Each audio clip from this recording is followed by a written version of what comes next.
Please ఈ వీడియోని ఒక లైక్ చేసి సబ్స్క్రైబ్ చేయడం మర్చిపోకండి. వైజయంతి, నిషిక, భామ ఇంకా వాళ్ళందరూ కూర్చొని ఈరోజు ఎలా అయినా వాళ్ళకి పెళ్ళి కాలేదని నిరూపించాలి, ఎలా నిరూపించాలని చెప్పి వైజయంతి అడుగుతూ ఉంటే ఇంకా అప్పుడు నిషిక, నా దగ్గర ఒక ప్లాన్ ఉంది అత్తయ్య, ఆ ప్లాన్ పర్ఫెక్ట్గా అమలు చేస్తే మనం అనుకున్నది చెయ్యొచ్చు అని చెప్పి నిషిక అంటుంది.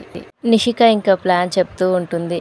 కేదార్ జగదాత్రి పడుకున్నాక మనం వెళ్ళి జగదాత్రి మెల్లో ఉన్న తాడు కట్ చేయాలి. తెల్లవారగానే మనమే ముందు నీ మెల్లో తాడు లేదని చెప్పాలి. తర్వాత తను కూడా మెల్లో తాడు లేదని చూసుకుంటుంది. కేదార్ కూడా పక్కనే ఉంటాడు కాబట్టి ఈ సమయంలో భర్త పక్కన ఉంటే భర్తే మెల్లో తాళి కట్టాలి కదా.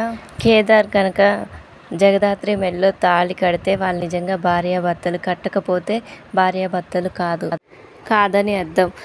ఇంకా కాచి వెళ్ళి జగదాత్రి దగ్గరికి వెళ్ళి జగదాత్రి మెల్లో ఉన్న తాళిని కట్ చేస్తుంది. ఇంకా తెల్లవారాక జగదాత్రి మెల్లో తాడు లేదని బామ్మ చూసి నీ మెల్లో తాడు లేదని చెప్తుంది.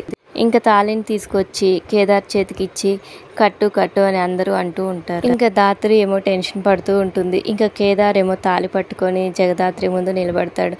ఇంకా అందరూ కడతాడా లేదా అని ఇంకా అందరూ ఎదురు చూస్తూ ఉంటారు. Thank you for watching. Please subscribe my channel.